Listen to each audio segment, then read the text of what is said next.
Okay. Uh, I hope everybody jumps in here real quick and we'll get started. I've got me a new Wi-Fi here at the house.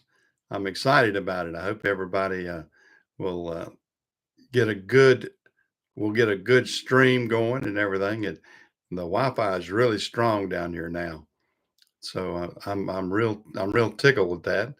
Hope we'll get a lot of people in here, and we'll see how it looks on your end and everything. It looks great on my end and everything. The speed test and everything I've been running are really good, and so I'm real pleased with the my new Wi-Fi I've got here at the house now. So I won't have to rely on. I had an older, a wireless Verizon uh, connection, and now T-Mobile. I got a T-Mobile connection. I never have been a fan of T-Mobile for anything. I never have used T-Mobile, but I decided to try it. I had a friend tell me about it, and it seems to be really good. And I mean the speed that it's throwing out is great. So, some of y'all get in here and chat with me and tell me how it looks on your end and everything. I'm seeing people jump in here. I have not seen anybody on the chat room yet. So maybe we can get some of our regular chatters that will tell me how the signal is. But I'm real pleased with it so far, and hopefully it'll be good on your end too. I haven't double checked anything. I guess I could double check it here and see what it looks like on my screen here. See if I can pull anything up myself of me or whatever. I'm not getting anybody chatting yet. I'm getting people, it's showing people jumping in, but nobody wants to say anything. Is my chat room working right? Let me get on here and chat myself, do a test. But I'm not having anybody. Yeah, it's working fine there. I wonder where Jamie and Chris and some of the other regulars are right now this morning. Hopefully they'll jump in here and we'll get started. Hopefully we'll get something. Other words, be something more than me just chatting away. But I'm real tickled with the Wi-Fi. The Wi-Fi is, uh, like I said, this is the first time that I've ever used T-Mobile, and it has really been a great thing for me. I'm just wondering why nobody's chatting yet. I'm confused here. Hopefully my signal is good. It seems to be. The speed shows up really good. Let me check. I'm gonna check. Let's see. Yeah, it's showing that I'm live.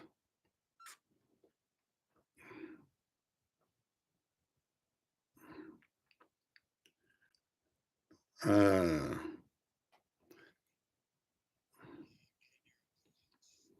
well, there's Jamie. Okay, there's Jamie. Okay, how's the signal, Jamie? Uh, I'm doing good. I'm doing good. I'm doing good. Uh, I'm. I was. I was discussing. Hey, Walter, signal's good. Okay, so everything looks good. That's what I'm curious about. I was hoping some people would come in here and tell me what was going on. It's a brand new signal. Like I said, I'm using T-Mobile, and I'm telling you what, I don't know how strong T-Mobile is in every area, but their setup is great.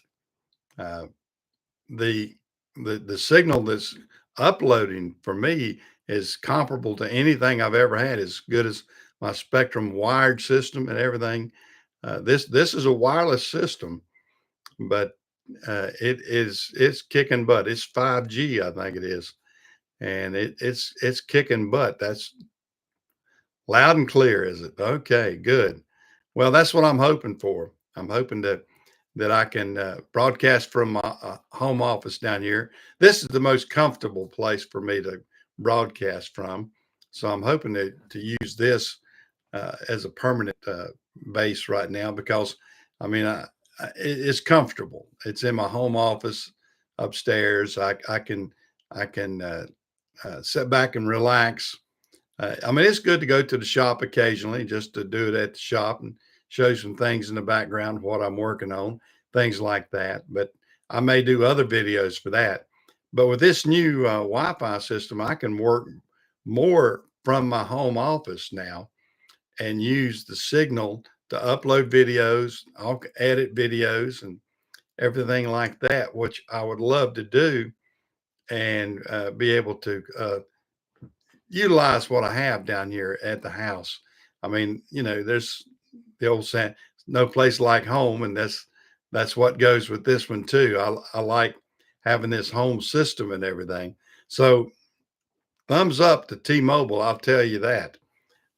And it's a reasonable price. That's the other thing. Oh, I hope she takes down the dirty judges. I tell you, we're getting into we're the Democrats are trying to break down democracy. They're trying to tear democracy up. They're saying that the Republicans are doing. The Democrats are the one that's doing it. They're using every avenue they have to go against Trump, anything and everything. I mean, they're doing more chaos than anything. And somebody was saying something the other day. They said, "Well, one, we might have a revolution on our hands one day." And I said, "I'm not worried about a revolution." Uh, I said, "Think about it. Who do you think has most of the guns in the United States?" I mean, think about that. If it goes between the right and the left, I think there's more uh, people on the right own gun are gun owners than the people on the left. I mean, they have fought to take everybody's gun rights away, so they better not try to start a revolution of their own. That's for sure. So it is crazy, but I mean, I'm peaceful. I mean, I don't want any kind of revolution of any sort, and I don't promote that. And that's the thing about it. Most of the people on the right are not promoting any kind of anarchy or no problems or anything else. We're back in a defensive mode and we're doing what we're supposed to do. Uh, but it's a crying situation. Let me read what Walter says there.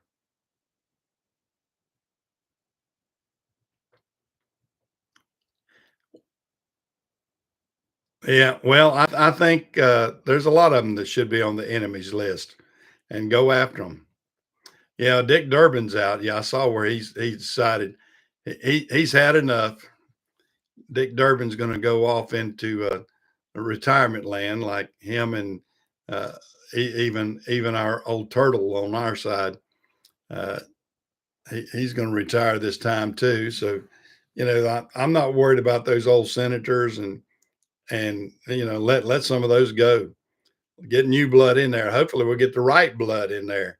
Maybe they'll that they can flip. Maybe they can flip that district he's in or that state he's in because I mean that's the good thing about it. Your senators. I mean that's statewide, and if some of these states are going more red, and I see Durbin. I don't what state is Durbin from. I don't even know, Jamie. I hadn't paid attention. Where's Dick Durbin from? But I mean, if we can get that state to go more red, then that and give the whole state a chance to vote on maybe a Republican or an independent or somebody different than uh, uh, that left leaning.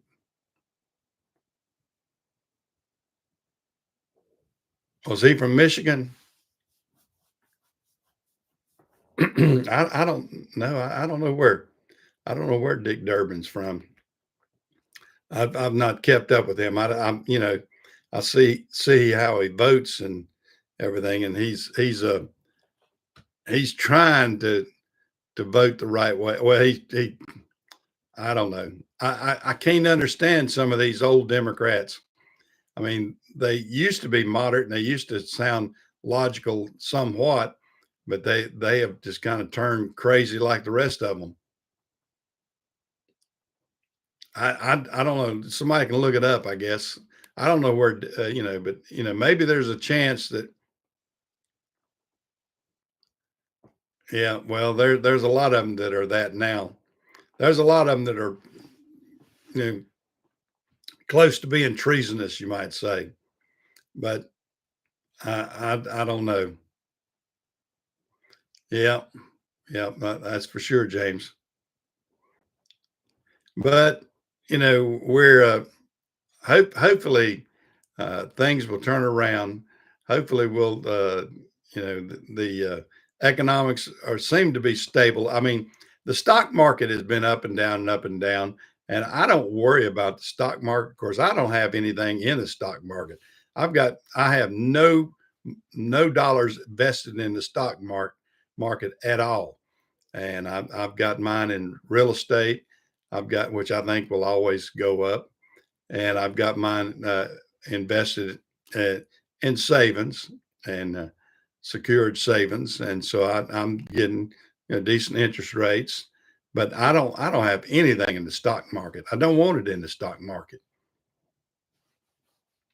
Yeah, yeah. I mean, my wife's 401k was in the stock market up and down, up and down. Of course, now she's having to take all that out now that she's 71. So we've got to divest that. We got to move that out little by little, and that sort of stuff. So we have to move it now, and she's doing that, and but we do so much each year, and uh, just kind of take our time at it. We're not in a hurry to do anything, and that's the good thing about it at my age. I mean, I'm at a sort of a plateau, I guess you might say. I'm at an even keel. I know where my money is. I know what I have coming in for the rest of my life, and I know what I've got invested in, and I can sell things if I need to. I don't want to. I'm invested pretty good. This last building that I bought, uh, I'm hoping to pay it off fairly quickly. I borrowed some money on it, but we're doubling, tripling up on it. I'm paying it back at a fairly fast pace because I don't want to. I mean, I could extend it on out 30 years. I'm not going to be around in 30 years. I mean, I'd be 100. So, but that was not my intention. I don't want to have a debt for my children there, and I don't want them to make a decision to, uh, have to make a decision to sell or anything. So, my intention is to pay it off quickly, have everything debt free, and uh, and if something else comes up, and I've got some pretty valuable uh, land that I bought, especially like the uh, Ford dealership that I bought, the old building for the Ford dealership. It's valuable land sitting on, and they're building a lot around it. So I've got 8 acres over there, and the two big buildings, and it is very valuable. And I had one deal that fell through, which I'm kind of glad it did. Wasn't any big deal, but uh, they wanted to jerk me around on some stuff, and I said, I'm not messing with that. I'm not. I know what I've got. I know what I'm. Either you take it or you don't take it. I don't care.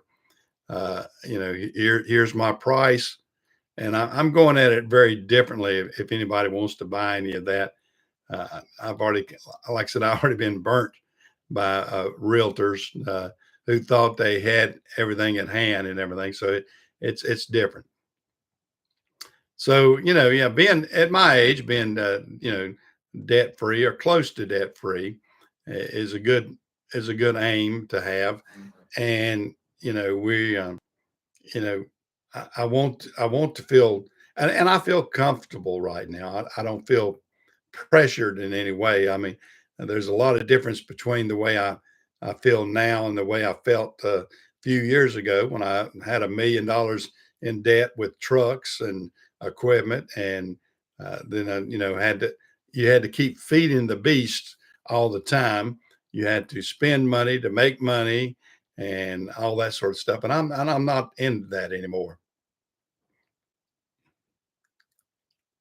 Yeah. Well, no, I don't need a real estate agent either. And if uh, if they want something that I've got, there's an easy way to get it. You just write a check for it. And if you want some of my property, I'll tell you the price. You write me a check. That's it, plain and simple. I don't need a bunch of surveys. I don't need a bunch of people tying up land.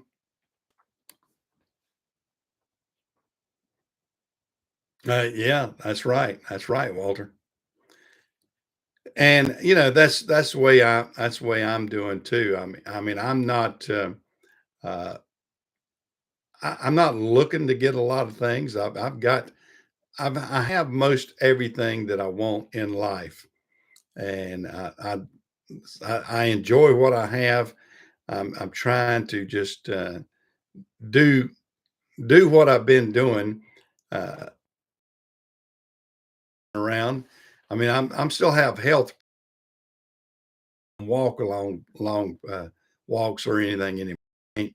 I can't walk up a hill without being exhausted. Uh, I can still do some work, and I still get in my equipment. That's the good thing. I can still get in my bobcats and my track hoe and do equipment and move stuff and feel like I'm doing something. And I'm still, my balance is good and everything like that. But because of my lung situation, because after I had the quadruple bypass and uh, all the problems I had with the COVID shots, uh, and they don't want you to talk about that because they think, oh no, there was nothing wrong with COVID. Yes, there was. I had issues with COVID. I mean, not COVID itself. I had issues with the COVID shots because I didn't have any breathing problems whatsoever until I took the third booster shot, and then that's it. It changed things, and so you know, things have really changed, I guess, in that respect. But getting back on this other, I hope everybody likes my signal. I hope it's coming through loud and clear because I am really tickled with this T-Mobile. Now, I wish T-Mobile would pay me money for telling everybody that, but they're not. They got all their free advertisement they want. But in comparison between the Verizon and the T-Mobile, it's night and day difference. I mean, the Verizon, it was adequate. It got me some good access. It was here.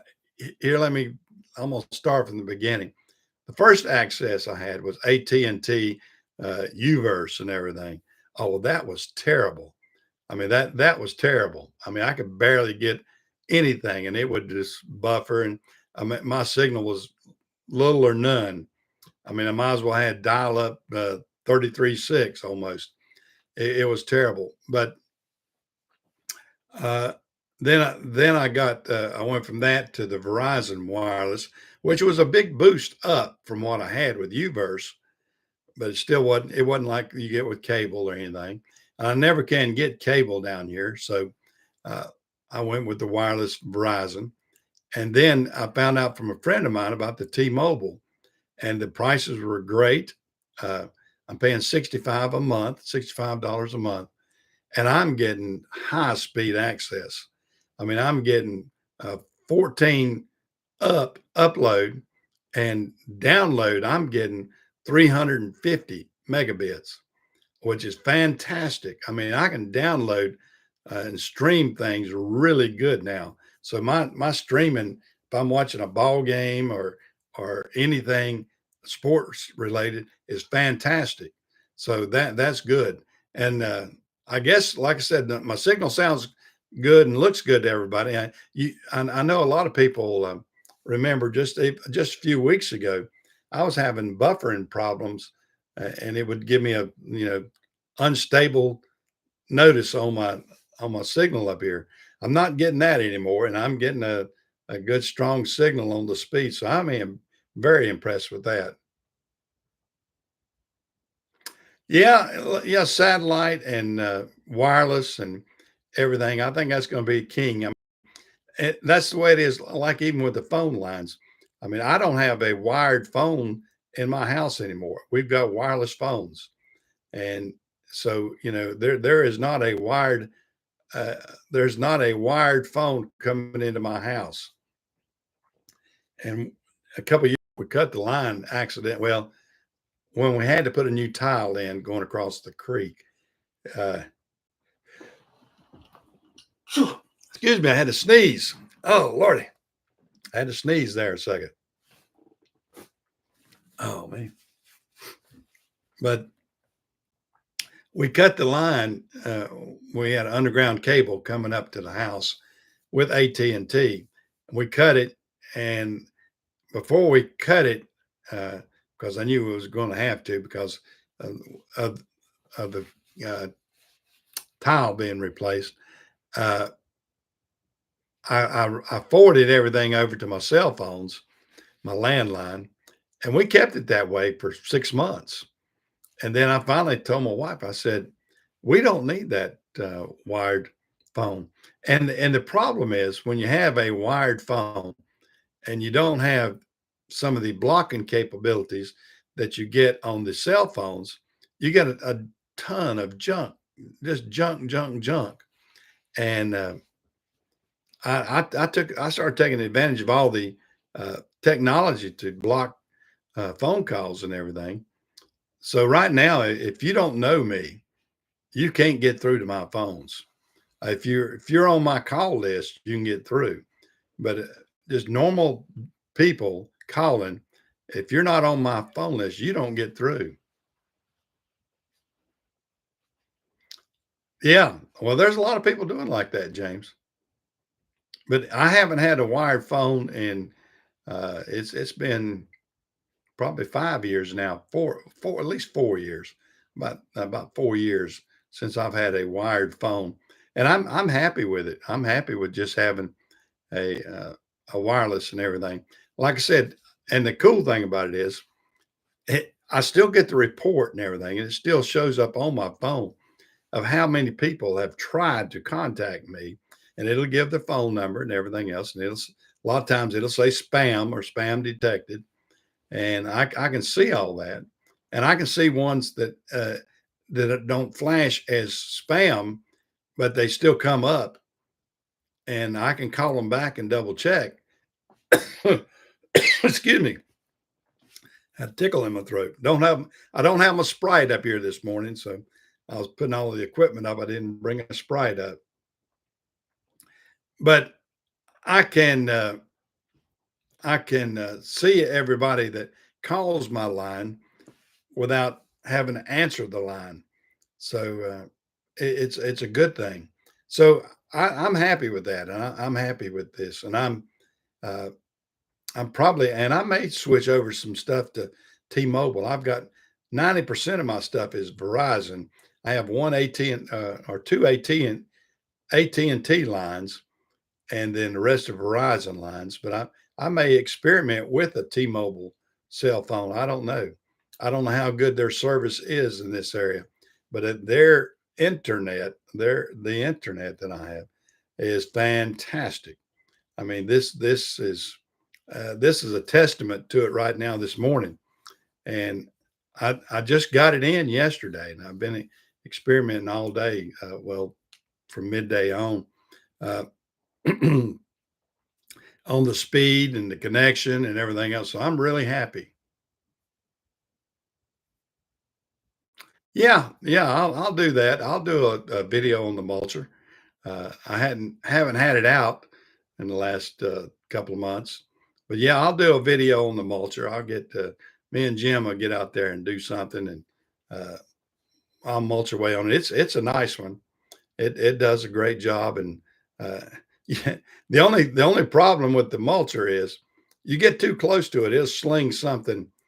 I mean, if you're out if you're out in front of it, you better be a good piece away and using a zoom lens because it's going to throw something at you, knock the camera off. I mean it, and when it comes at you, it's moving. I mean it's like 100-mile-an-hour debris. I mean it's a dangerous amount of debris. So you don't want to be, and it tells you be 300 feet away from it. So if you tried to do that, I mean, you can really make a mess. But yeah, I'll have to do one maybe from the inside of the cab, showing what I'm mulching down and everything, and all that sort of stuff. Yeah, the chippers and mulchers and things like that are some of the most dangerous equipment that you can mess with. That's for sure. I mean, it can really wreak havoc of things. I mean, you can really tear up some merchandise real quick. So yeah, I'm not at all ashamed to tell you. I mean, we had to put, I've got a mulcher, I've got a disc mulcher for my track hoe, and Jim and I we installed a a a it's not plexiglass, it's a big thick glass, but I'm trying to think the name of it. There's a special name, but it's like what they use on these high impact doors. I bought a sheet of that and I put it on the track hoe, so things can't come right back at me on my track hoe because I was messing with a little bit and just a little bit of debris came back on me, and I said, "Oh, this is not good. This is not a good thing. I want to have that because if a piece of wood were to come at you at 60 or 70 miles an hour, I mean, it'd be like a knife stabbing you, and you could kill yourself with that, or greatly injure yourself." And I've already injured my eyes and different things like that over the years, and I can't afford to have any more limbs of mine be destroyed in any way, shape, or form. So I take protection like that very serious and everything when I'm out and about. And so I take it. I use all this very cautiously. I don't go at it willy nilly and just try to mow everything down and say, oh, I can go through this and I can go through that. Yeah, I can go through a lot of stuff, but I'm not going to. But I'm going to do that, and I've got a lot of. I got to get a lot of my mulch and stuff up from uh, the over at the Ford place. I've got probably a half acre of mulch or so over there. Yeah, it can be very dangerous. I can tell you that they can be very dangerous. But so we all have to watch that and be careful with that. Well, guys, I hope you've liked the new signal today. I'm gonna head on out in just a few minutes here. I've got some things to do. Barbara has some more things for me to do, so I'm gonna head on out in just a few minutes. And I've said my piece for today. So I hope everybody's enjoyed it. And I'm gonna get back out here since I've got a better signal. I'm gonna probably start putting more videos out and doing more videos. So look for those in the near future. But I'm gonna call it a day today. And oh yeah, I always got that. That honeydew list never ends. That's for sure, James. Never ends. Well, guys, I'll talk to you later, and y'all take care.